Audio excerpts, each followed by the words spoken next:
आज की कहानी की शुरुआत होती है 14 नवंबर 2024 से।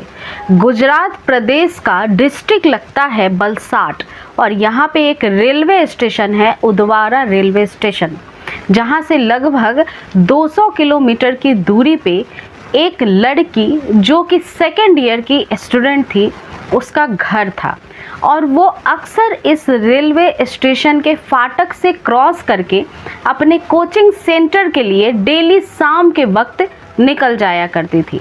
2-3 घंटे कोचिंग क्लास करने के बाद वो घर तय समय पे पहुंच जाती थी। लेकिन 14 नवंबर को जब ये बच्ची अपने घर से बाहर निकलती है तो शाम के बहुत देर तक वो जब घर नहीं पहुंचती है जिस समय उसे पहुंचना था, तब उसकी पूरी फैमिली घबरा जाती है। बच्ची के पास फ़ोन भी नहीं था, इस वजह से घर के सारे ही लोग, आस पड़ोस के लोगों को जब ये बातें पता चलती है कि एक बच्ची लापता हो गई है, तो फिर वो उसे ढूंढते हुए उसी रास्ते की तरफ चलते हैं जहां से वो रेलवे फाटक क्रॉस करके अपने कोचिंग क्लास के लिए जाती थी।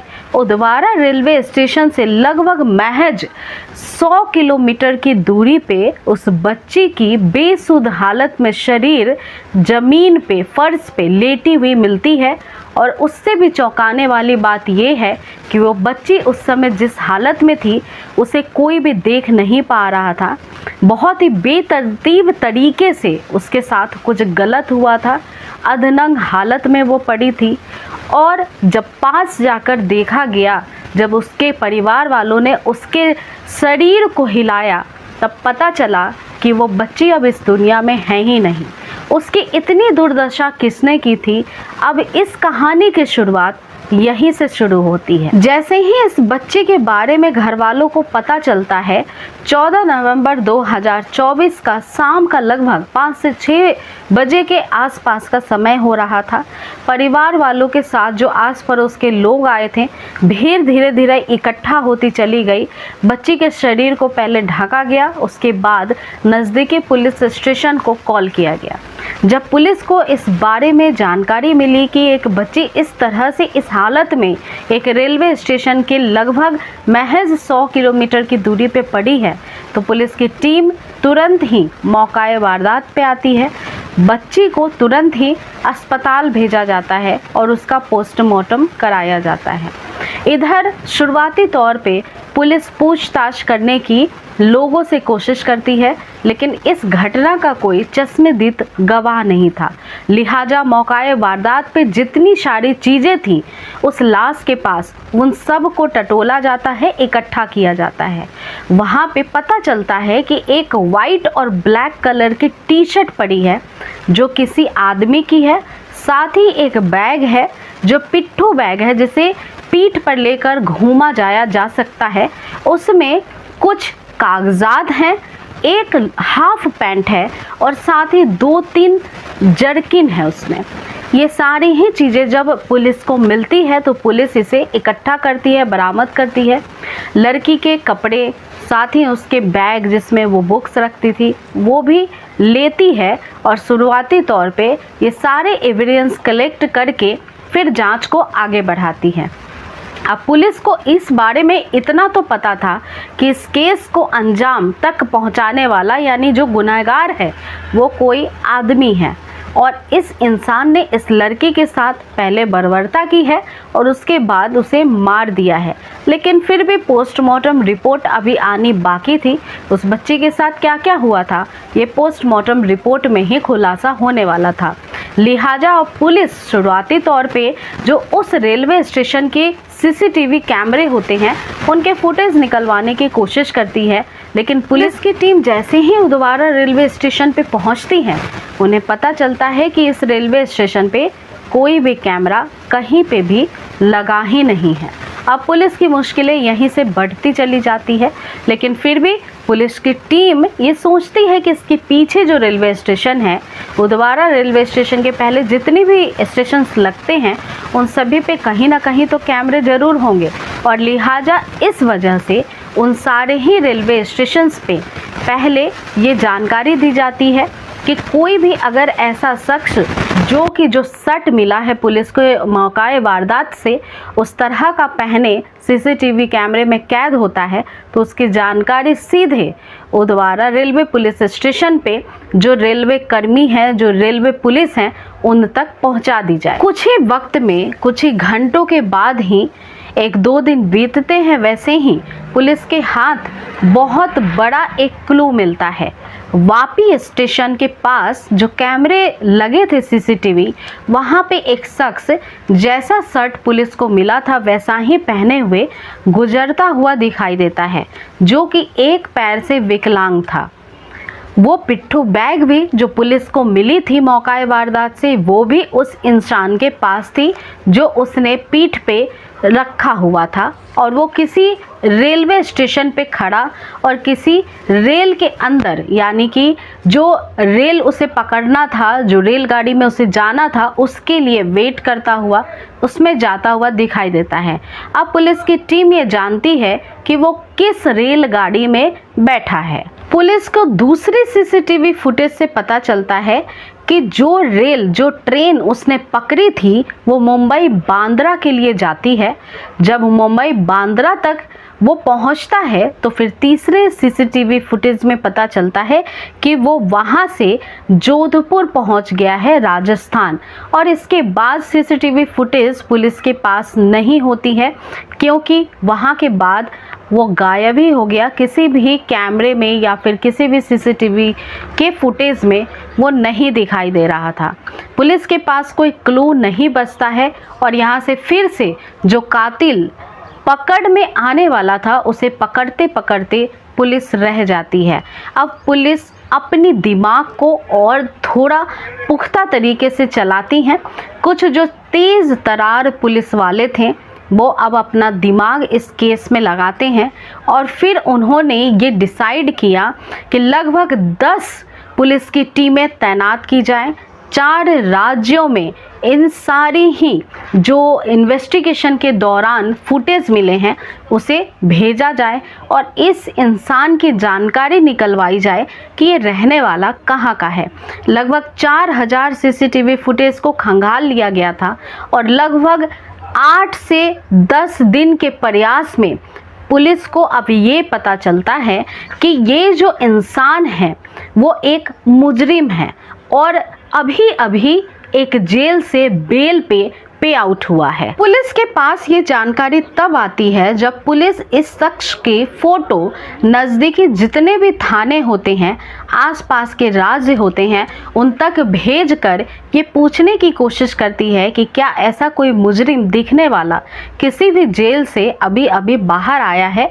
तो पता चलता है कि राजस्थान के जोधपुर जेल से ये शख्स बाहर निकला है मई के महीने में। इस शख्स के निकलने के बाद वो कहाँ का है, अब इस डिटेल को जब निकाला जाता है, क्योंकि कोई भी कैदी जब जेल के अंदर होता है तो वो कहाँ का है, रहने वाला कहाँ का है, ये सारी डिटेल्स होती हैं। अब इसके बाद जोधपुर की जो पुलिस होती है वो कांटेक्ट करती है गुजरात के पुलिस से, और उसकी पूरी डिटेल्स को निकाल कर देती है। पता चलता है कि ये जो इंसान है ये रहने वाला हरियाणा का है। इस आदमी का नाम है राहुल करणवीर जाट, और ये जिस गांव का रहने वाला है वो है रोहतक, हरियाणा। अब पुलिस जो एड्रेस मिलता है इस शख्स का उस तक पहुंचती है।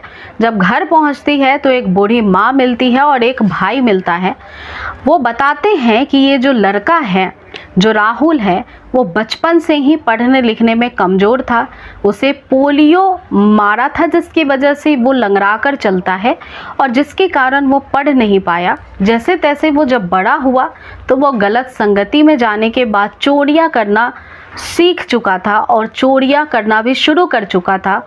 वो रॉबरी करता था ट्रकों की, और इसी चोरी की वजह से वो कई बार जेल जा भी चुका था। कई बार वो बाहर निकल जाया करता था, लेकिन फिर भी वो फितरत से अपने पुराने काम छोड़ता नहीं था। वो रॉबरी ही करता था, वो चोर था, जिसकी वजह से परिवार वाले परेशान थे, पड़ोसी परेशान थे, और इस वजह से परिवार वालों ने उससे नाता तोड़ दिया था। इसके बाद अब वो कहाँ गया इसके बारे में कोई भी जानकारी पुलिस के पास नहीं थी। लिहाजा अब पुलिस थक हार कर बैठ जाती है, लेकिन फिर भी अब पुलिस तीसरा प्रयास करती है। कुछ मुखबिरों को, जितने भी रेलवे स्टेशन थे इन राज्यों के, वहाँ पे जो दुकानें होती हैं रेलवे स्टेशन पे, वहाँ पे फोटो सर्कुलेट करती है और उन तक ये बात पहुंचाती है कि अगर ऐसे दिखने वाला कोई भी इंसान आपको दिखाई देता है रेलवे स्टेशन पे तो तुरंत ही नज़दीकी पुलिस थाने पे कॉल करना है। और ये कोशिश पुलिस की रंग लाती है। लगभग 10 दिनों के बाद 24 नवंबर 2024 को बलसाड के पुलिस थाने पे सीनियर पुलिस अफसर को एक कॉल आता है। इस कॉल में एक आदमी जिसका एक स्टॉल था रेलवे स्टेशन के पास, वो बताता है कि जिस शख्स को आप लगभग 10 दिनों से ढूंढ रहे हैं वो इसी रेलवे स्टेशन पे अभी थोड़ी देर पहले मौजूद था और वो एक ट्रेन में बैठ चुका है। इसके बाद पुलिस की टीम तुरंत ही रेलवे स्टेशन की तरफ रवाना होती है। इसको पता चलता है कि बांद्रा रेलवे स्टेशन से उसने ट्रेन पकड़ी है और वो ट्रेन पकड़ के कहीं जा रहा है। जैसे ही पुलिस को मुखबिर के द्वारा ये जानकारी मिलती है, पुलिस की भारी टीम सिविल ड्रेस में इस रेलवे स्टेशन पे पहुंचती है और उस ट्रेन के अंदर दाखिल होती है और कुछ ही देर में उस इंसान को पकड़ लिया जाता है। उसे पकड़ के जब थाने लाया जाता है तब उससे पूछा जाता है कि तुमने इस लड़की को मौत के घाट तक क्यों उतारा। और जब पोस्टमार्टम रिपोर्ट पुलिस के पास आती है तब पता चलता है कि उस बच्ची के साथ पहले बर्बरता की गई थी, उसकी इज्जत को लूटा गया, उसके बाद उसे गला दबाकर मारा गया। अब जब पुलिस ने राहुल से इस बारे में पूछा तो वो बड़ी ही आराम से बताना शुरू करता है कि मैं उस दिन गुजरात के रेलवे स्टेशन पे था और मुझे कहीं जाना था, लेकिन उस दिन मैं पानी पीते पीते मैंने देखा कि एक लड़की रेलवे फाटक की तरफ जा रही है। उसके शरीर पे केवल एक बैग है जो कि स्कूल बैग के जैसा दिखाई दे रहा है। मैं उसका पीछा करने लगा। पीछा करते करते रेलवे फाटक जैसे ही वो बच्ची क्रॉस करती है, एक सुनसान जगह आता है जहाँ पे वो बंदा राहुल इस लड़की के ऊपर हावी होता है, उसे धर दबोचता है, उसे डराता धमकाता है, उसकी इज्जत लूटता है, उसके बाद उसे मौत के घाट गला दबाकर उतार देता है।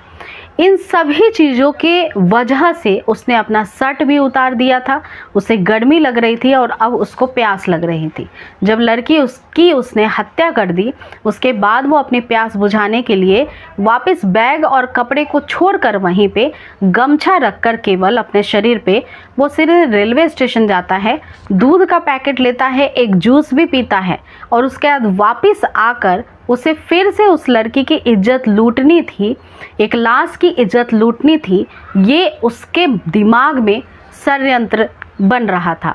लेकिन तब तक इस लड़की को ढूंढते हुए जो बच्ची की हत्या की गई थी उसके परिजन मौकाए वारदात पे आ गए और धीरे धीरे बहुत भीड़ बढ़ गई। और ये जो राहुल है इन सभी चीज़ों को देख रहा था। देखकर ये थोड़ा घबराता है, वापस ये रेलवे स्टेशन आता है और फिर ट्रेन पकड़ता है और वहाँ से निकल जाता है। पुलिस ने जब उससे पूछा कि तुम्हारा इस तरह से उस लड़की की हत्या करने के पीछे मोटिव क्या था, तब उसने ये बताया कि जब मैं छोटा था तब मेरे विकलांग होने की वजह से लोग मुझे काफ़ी चिढ़ाया करते थे और मैं बड़ा होकर ट्रक ड्राइवर बनना चाहता था। मैं ट्रक चलाना चाहता था लेकिन ट्रक मुझे चलाने नहीं दिया जाता था। इसके वजह से भी मुझे कई ताने मारे जाते थे और ये सारी ही चीज़ें कहीं ना कहीं मुझे बहुत गुस्सा दिलाती थी। धीरे धीरे मैं ट्रक चोरी करने लग गया। ट्रक चोरी करके सामान जो ट्रक का होता था वो कहीं बेच देता था और ट्रक को कहीं पे भी वो छोड़ देता था।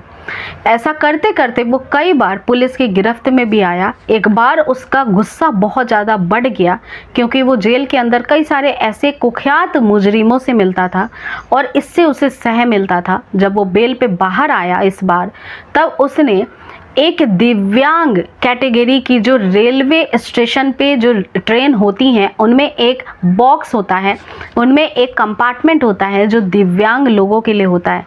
उस कंपार्टमेंट में चढ़ गया। चढ़ने के बाद वहाँ उसे एक महिला मिली और उस महिला पे उसका मन बुरी तरह से आ गया, जिसकी वजह से पहले उस महिला के साथ उसने बहुत बर्बरता की, पूरा गुस्सा उस महिला पे उतारा, उसके बाद उसे मार डाला। इसके बाद वो सीधे ये जो पहला कांड उसने किया था, ये किया था उसने भुज में। इसके बाद वो वापी स्टेशन से सीधे जाता है कैलकाटा और आंध्र प्रदेश पहुंचकर फिर से ऐसे ही एक ट्रेन में बैठी हुई महिला के ऊपर हावी होता है, फिर उसे भी मौत के घाट उतारता है। फिर इसने सिकंदराबाद की एक ट्रेन पकड़ी, उसमें भी इसने एक महिला को शिकार बनाया। ये जितनी भी महिलाएं थी वो सभी दिव्यांग थी, लेकिन ये जो पांचवी मौत का उसने एक पांचवी लड़की को अपना शिकार बनाया, तब ये लोगों की निगाहों में आया, क्योंकि इसने बैग और शर्ट मौकाए वारदात पे छोड़ दिया था। पुलिस को पहली बार में केवल ये लगा था कि ये एक लड़की क्या हत्या का गुनहगार है, लेकिन बाद में पुलिस को पता चला कि ये एक साइको है, एक सीरियल किलर है। और इस तरह से ये पूरा मामला खुलता है 24 नवंबर 2024 को और उसे तत्काल ही जेल भेज दिया जाता है। इस कहानी को सुनने के बाद सच में लोगों की मानसिकता का पता चलता है कि सोसाइटी में, समाज में ऐसे भी अजीब तरह की मानसिकता के लोग होते हैं जो बिना किसी कसूर के किसी भी बेगुनाह लोगों को मौत के घाट उतार देते हैं। इसलिए जहाँ भी जाएं, जहाँ भी रहें, सचेत रहें। और आज की कहानी को सुनाने का मेरा मकसद आप सभी की भावनाओं को ठेस पहुँचाना नहीं था। आप जहाँ भी रहें सुरक्षित रहें और सचेत रहें, और आगे भी ऐसी ही कहानियों को सुनने के लिए चैनल को सब्सक्राइब कर लें।